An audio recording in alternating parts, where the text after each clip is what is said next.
My name is Mikkel Peters, and this is Lab 4 bar magnets.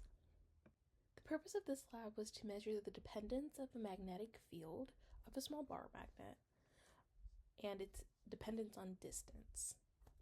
We also compared the predicted and observed values for both on-axis and off-axis magnetism, and for our predicted model we used close grip. And as a preview of the results, our N value was found to be negative 2.99, and our magnetic dipole moment was 4.613, and then these units. Here's an overview of the theory that went into this lab. First, the Biot-Savart law describes the magnetic field produced by a current-carrying wire dependent on current, distance, and orientation.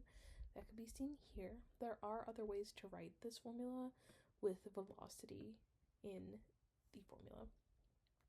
The magnetic field of a magnetic dipole comes from this Biot-Savart law. It's seen here. It decreases with distance and resembles an electric dipole field with field lines looping from north to south outside the magnet. And you can see that in some of the photos of magnets that we have. And this is the distance dependence formula, and it states that magnitude of a magnetic field falls off with distance. For experimental procedure, we first oriented the phone's magnetometer so that it is orthogonal to the Earth's magnetic field, and then we found the location of the meter through a calibration procedure outlined in our lab instructions, and then we measured the distance between the magnetometer and the bar magnet, so here, for both on-axis and off-axis. These are the results for our on-axis observations. Here are the different distances, and these are those measured values of like the x component that we took. And after putting in all of these values, we got this chart, and you'll recognize our N value here, negative 2.99. But then we wonder how to get the magnetic dipole moment from this. In order to do this, we have these calculations here. So we have that formula from our graph.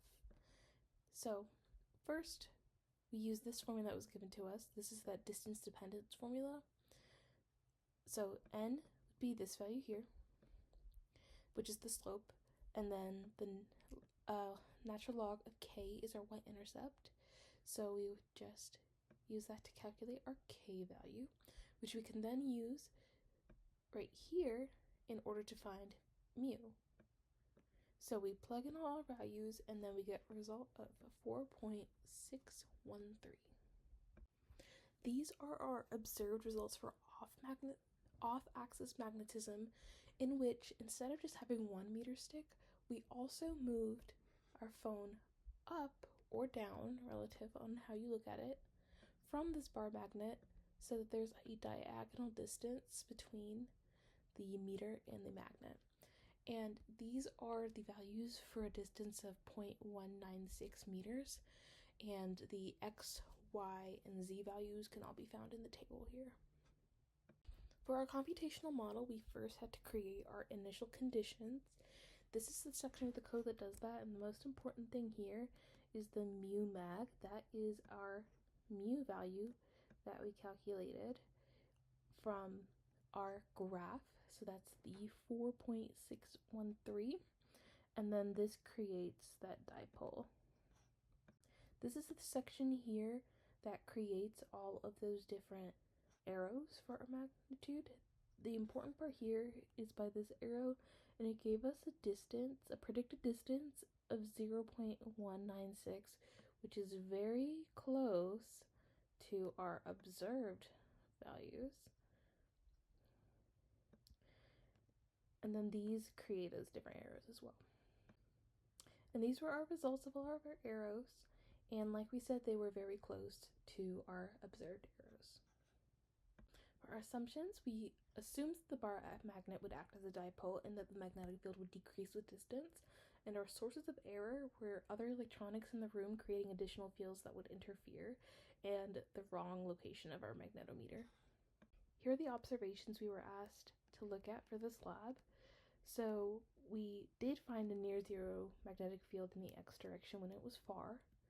We did not find that it decreased in the x component when we moved closer. The position of the magnetometer did have an effect on the measured X component, and as it moved closer to the magnet, the field increased, so that was true. For a what if we weren't in line with the Earth's magnetic field, then it would interfere with our measurement. And if we stuck two identical magnets together, the magnetic field magnitude would roughly double, but the direction would be the same. Thank you so much for watching.